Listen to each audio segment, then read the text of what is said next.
Idée reçue numéro 4, Frédéric. Lors de la transmission d'une entreprise, finalement, le rôle de l'expert comptable, il se borne à évaluer l'entreprise à transmettre. Alors, on pense souvent à l'expert comptable comme un technicien. Donc, effectivement, dès l'instant où il est question de transmettre une entreprise, de la vendre, de la mettre sur le marché, on va aller voir l'expert comptable pour dire valorisez-moi ça. Et idéalement, trouvez-moi le meilleur prix et justifiez-le par des bonnes formules de calcul et les plus alambiquées probablement.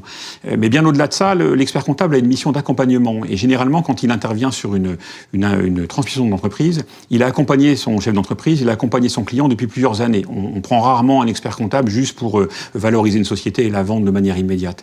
Auquel cas, notre rôle, il est un petit peu différent, il peut être beaucoup plus large. À la fois, il peut être facilitateur de la cession, parce qu'on peut même jouer dans certaines situations, dans des cas un peu délicats de négociation, soit le rôle du méchant, soit le rôle du gentil, et endosser sans grande difficulté et sans grand enjeu pour le professionnel, une situation qui va permettre de faciliter et de faire avancer la cession dans des moments un peu de crispation.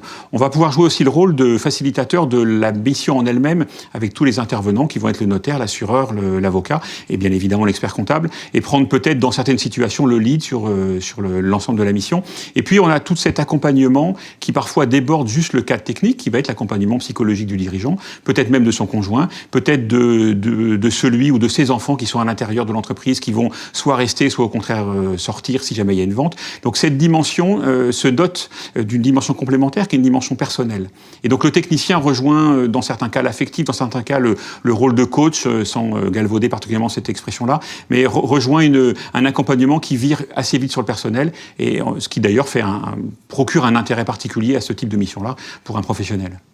Alors, si je comprends bien, finalement, dans ces opérations, il y a quelqu'un qui coordonne, et puis après, qui fait intervenir notaire, avocat, etc. Et ça se passe bien, parce qu'on en parle beaucoup de l'interprofessionnalité sur le terrain. Comment ça se passe ? Alors, c'est clair que c'est toujours utile qu'on ait un chef d'orchestre, et le chef d'orchestre, c'est pas toujours la même personne. C'est vraiment celui qui a la relation la plus ancienne ou la plus approfondie avec le client. Donc, ça peut être l'assureur, ça peut être l'expert comptable, ça peut être l'avocat, ça peut être le notaire. C'est vraiment, chaque dossier est particulier, et il n'y a pas de règle en la matière, me semble-t-il. En revanche, c'est lui qui va organiser en fait le travail des uns et des autres, et qui va s'assurer que la réunion en fait des efforts de chacun sera bien au bénéfice du client, et c'est lui qui sera dans la relation directe en fait, et ça se passe finalement très bien. Ouais. Hein. Parce qu'il peut y avoir quelques petits chevauchements parfois de domaine de compétences. Oui, vous avez parfaitement raison, effectivement. C'est un des points qui est essentiel. Hein. Dans l'organisation de la mission, celui qui a le rôle de chef d'orchestre doit bien définir avec les autres intervenants quel va être le rôle de chacun pour être sûr qu'effectivement on n'ait pas les tensions que vous évoquez. Mais dès lors que c'est bien défini au démarrage, effectivement, c'est quelque chose qui se passe bien. Philippe, vous lui Et c'est d'autant plus important qu'on est sur une durée qui est longue. Ouais. On l'a dit, il faut la préparer sur plusieurs années, mais l'accompagnement et le conseil ne s'arrêtent pas le jour de la vente et le jour où le chef d'entreprise qui vend perçoit le chèque.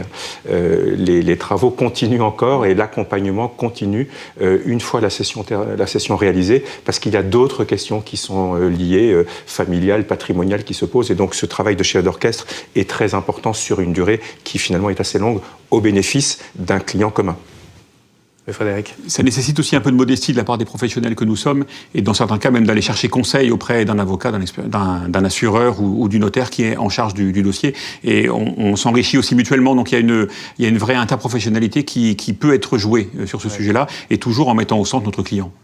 Oui, c'est un peu effectivement un changement de paradigme par rapport à il y a quelques années. C'est vrai que on pouvait, je parle dans le domaine de l'avocat, avoir le généraliste en droit des affaires qui se disait je vais faire le droit des sociétés, le droit fiscal, le droit commercial, et même qui, dans peu de cas, mais dans certains cas, essayer de se dire voilà, j'ai pas forcément besoin pour cette petite question-là de faire appel à un expert comptable ou de faire appel à un notaire.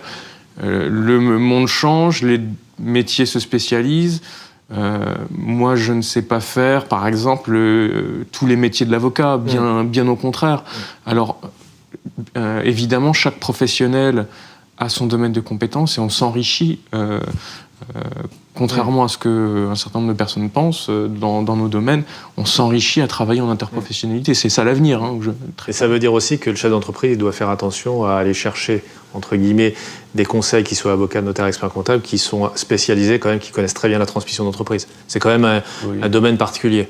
Oui, tout à fait, et surtout qui ont une capacité à travailler ensemble, parce qu'effectivement, d'une part, il faut la compétence technique, globalement, on arrive à la trouver, et après, il faut être capable de travailler ensemble, et ça aussi, on arrive à le trouver, mais chaque chef d'entreprise, en fait, va trouver. En tout cas, chaque chef d'entreprise va trouver son équipe.